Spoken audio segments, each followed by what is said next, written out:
인간은 매우 여린 존재입니다. 자신들의 행성에서조차 어디서든 살아갈 수 있는 것은 아닙니다. 예를 들어 에베레스트 정상이라면 산소 마스크가 필요하고 챌린저 해구에 간다면 뛰어난 잠수정이 필요하겠죠. 그럼 다른 행성은 어떨까요?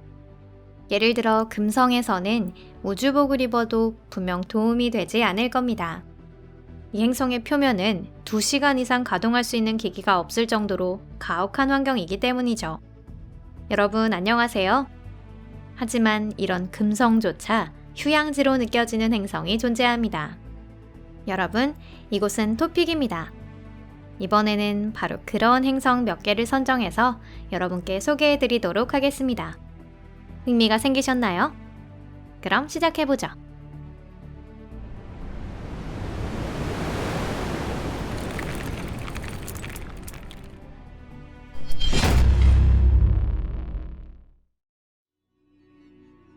케플러 10b.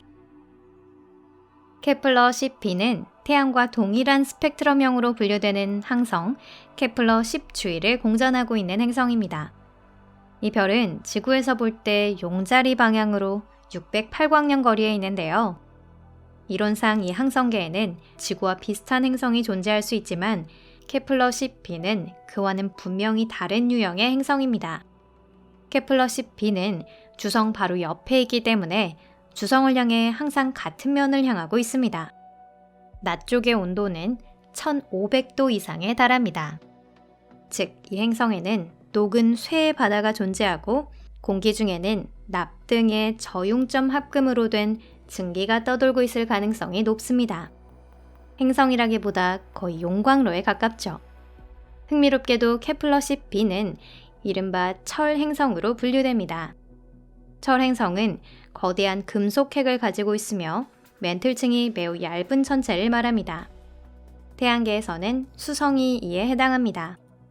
케플러 10b는 철 행성으로 확인된 최초의 외계 행성인데요. 지각과 맨틀의 대부분을 구성하고 있어야 할 광물이 증발해버려서 이런 모습이 되었을 것으로 추정됩니다. 케플러 7b. 케플러 망원경이 발견한 가혹한 조건의 행성들 중 또 하나로 케플러 7b를 들 수 있습니다. 이 행성은 케플러 7이라고 하는 태양과 비슷하지만 태양보다 질량이 큰 항성 주위를 공전하고 있습니다. 케플러 7b도 케플러 10b와 마찬가지로 주성 바로 옆을 돌고 있는데요. 그렇기 때문에 매우 고온이고 낮 쪽의 온도는 섭씨 1270도에 달합니다. 그리고 케플러 7b는 매우 옅은 행성입니다. 이 행성의 질량은 목성의 절반 정도이지만 크기는 2배가 된다고 하는데요. 즉 케플러 7b는 믿을 수 없을 정도로 고온을 가진 아주 옅은 구름이 되는 셈입니다. 적어도 상층 대기에 관해서는 그렇게 말해도 문제가 없을 겁니다. 이는 인류가 아는 한 가장 옅은 행성 중 하나예요. 왜 그렇게 됐는지는 전혀 알 수 없고요. 어쩌면 온도가 높기 때문일 수도 있지만 이 행성보다 훨씬 고온의 고밀도를 가진 행성도 존재합니다. K2-33b. K2-33b는 이른바 슈퍼 넵튠으로 분류됩니다. 슈퍼 넵튠이란 해왕성보다는 질량이 크지만 토성이나 목성보다는 질량과 크기가 작은 행성을 말하는데요. 이 행성은 약 577도로 상당한 고온이지만 이번에 랭크된 다른 주인공들에 비하면 상당히 쾌적한 온도라고 할 수 있습니다. 이번에 이 행성이 랭크된 건 다른 이유 때문이에요. 우주의 기준으로 따지면 K2-33b는 아직 아기에 불과합니다. 이 행성과 중심에 있는 항성은 모두 태어난 지 겨우 900만 년 정도밖에 되지 않았거든요. 즉, 이 별은 매우 불안정할 가능성이 높은 것입니다. 이곳의 대기는 엄청난 폭풍이 휘몰아치며 신부에서는 끊임없이 물질이 뒤섞이고 있을 것으로 추정하고 있습니다. 이 행성의 궤도 자체도 아직 불안정할 가능성이 높습니다. 즉, 이 행성은 언제 주성에 낙하할지 알 수 없고 비슷한 크기의 다른 천체와 언제 충돌해도 이상하지 않은 것이죠. 관광하기 적합한 장소라고 말씀드리기는 어려울 것 같은데 여러분들의 생각은 어떠신가요? WASP 12b. 이곳 역시 주성 바로 옆을 도는 매우 고온의 외계 행성입니다. 낮 쪽의 온도는 조금 전에 케플러 10b와 마찬가지로 대략 1500도 정도인데요. 하지만 이곳은 더 조건이 나쁜 행성입니다. 먼저 이곳은 항성과 상당히 가까운 위치에 있기 때문에 항성과 물질 교환이 이루어지고 있습니다. 이건 매우 드문 현상이에요. 즉, 이 행성에서는 지옥과 같은 온도와 방사선에 더해 낮 쪽에서 밤 쪽, 그리고 그 반대로 강풍이 불고 있습니다. 게다가 이 행성에서는 대기에서 물질을 빨아내는 역토네이도도 발생하고 있습니다. 바람과 방사선이 떨치는 맹위가 상상할 수 없을 정도로 강력할 것입니다. 이곳을 지옥으로 바꿔버린 또 다른 원인은 가설상의 존재인 한 위성 때문일지도 모르는데요. 바로 WASP 12b1이라고 하는 무미건조한 이름을 가진 위성입니다. 만약 이 천체가 실제한다면 그 반지름은 지구의 6.5배 정도일 것으로 추측됩니다. 질량에 관한 데이터는 없지만 천왕성과 동등하거나 그 이상일 것입니다. 이러한 위성은 행성에 큰 중력작용을 미치는 동시에 행성의 물질을 끊임없이 뒤섞어 대기 중에 폭풍우를 발생시킵니다. 그리고 행성의 바다에서 몇 킬로미터에 걸친 해일을 일으킵니다. 이제 이곳이 왜 지옥 같은 곳이라는 말을 듣는지 그 이유를 아셨을 것입니다. 참고로 이것만으로는 부족하다 라고 하는 분들을 위해 또 한 가지 사실을 덧붙여 보자면, 사실 이 행성은 곧 멸망할 운명에 놓여 있습니다. 이곳에서는 주성에게 물질을 계속 빼앗기고 있는 상태이기 때문에 우주 스케일로는 마치 더운 곳에 방치된 아이스크림처럼 금세 녹아버릴 것입니다. 이 행성은 앞으로 1000만 년도 더 살지 못할 것이라고 추측되고 있습니다. 안드로메다 자리 입실론 B. 안드로메다 자리 입실론 B도 뜨거운 목성이라 불리는 거대 가스 행성입니다. 이 행성 역시 주성 바로 옆에 있기 때문에 매우 고온인데요.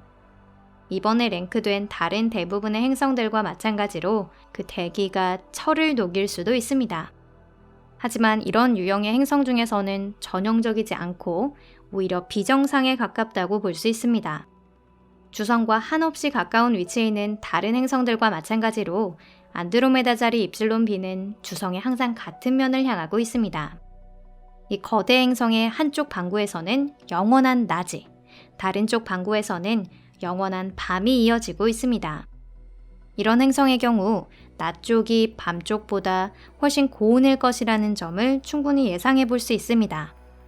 하지만 이곳의 경우는 전혀 다른데요. 과학자들이 이 행성을 조사한 결과 가장 고온의 지역이 밤 쪽에 있는 것으로 판명되었습니다. 이 이상현상의 정체는 완전히 밝혀지지 않았습니다. 어쩌면 국지적으로 부는 바람의 특성이나 대기 중에서 발생하는 반응에 그 원인이 있을지도 모릅니다. 다만 이곳의 핫스팟이 어디이든 매우 고온이고 방사선도 높은 데다 초음속 바람이 빠져나가는 곳이기 때문에 가까이 다가가기는 어려운 곳입니다. 관찰한다면 멀리서 보는 것이 최선이겠어요. 모아 2013 BLG 605LB. 이번 랭킹에서 다룬 것은 모두 지옥 같은 더위를 가진 행성이었습니다. 태양을 제외하면 태양계에서 가장 덥다는 금성을 훨씬 웃도는 온도인데요. 이제 영상도 끝나가니까 여기서 잠시 열을 식혀보도록 하겠습니다. 모아 2013 BLG 605LB는 질량이 아주 작고 어두컴컴한 항성 주위를 공전하고 있습니다. 이 행성은 주성과의 거리가 가깝지만 주성으로부터 거의 열을 받지 않는데요. 각종 추정에 따르면 해왕성과 비슷한 질량을 가진 이 행성의 온도는 대략 7켈빈에서 20켈빈이라고 합니다. 섭씨로 환산하면 영하 266도에서 영하 253도 정도입니다.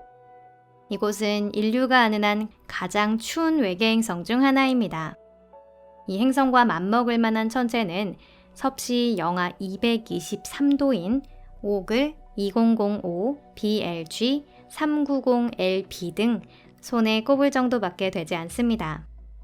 하지만 모아의 추정 온도가 맞다면 오글은 사우나 그 자체라고 볼 수 있습니다. 이것으로 오늘 영상은 여기까지입니다. 이 영상이 마음에 드셨다면 좋겠습니다. 채널 구독 버튼과 좋아요도 꼭 눌러주세요. 그리고 영상을 SNS로도 공유해 주시는 것도 잊지 마시고요. 그 외에 궁금한 주제가 있으신 분은 댓글로 남겨주시면 감사하겠습니다. 그럼 다음 영상에서 뵐게요. 안녕히 계세요.